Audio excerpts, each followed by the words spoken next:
చివరకు నరసింహారెడ్డి ఆచూకీని కనుగొన్న బ్రిటిష్ సైన్యం అతన్ని బంధించేందుకు సర్వం సిద్ధం చేసుకుంది. ఆయన ఉంటున్న స్థావరం చుట్టూ బ్రిటిష్ వారు మోహరించారు. అంతిమ పోరాటం చేస్తూ చివరికి నాటర్ సైన్యానికి నరసింహారెడ్డి బలయ్యాడు.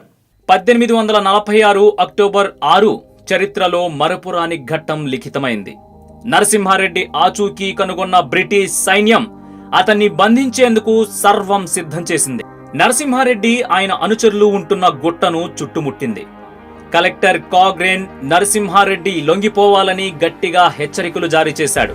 నార్టన్ సైన్యం కొండపైకెక్కడానికి ప్రయత్నించగా నరసింహారెడ్డి సైన్యం ఎదురొడ్డింది. ఈ తరుణంలో నార్టన్ నరసింహారెడ్డి తోటాకు బలయ్యాడు. నరసింహారెడ్డి సైన్యం తక్కువగా ఉండడం, కుంపిణీ సేన ఎక్కువగా ఉండడంతో పరిస్థితి చేజారింది. బ్రిటిష్ వారు క్షణక్షణం సైన్యాన్ని పెంచుకుంటూ పోవడంతో వారిని నిలువరించడానికి నరసింహారెడ్డికి చాలా సమయం పట్టింది. వెంట తెచ్చుకున్న తూటాలన్నీ అయిపోగా చివరికి కత్తిపట్టి సైనికుల మధ్య చొరబడి సింహనాదం చేశాడు నరసింహారెడ్డి. బ్రిటిష్ సైనికులు నరసింహారెడ్డిని బాగా గాయపరిచారు. దెబ్బతిన్న పులిని చివరకు సైన్యం పట్టుకుంది.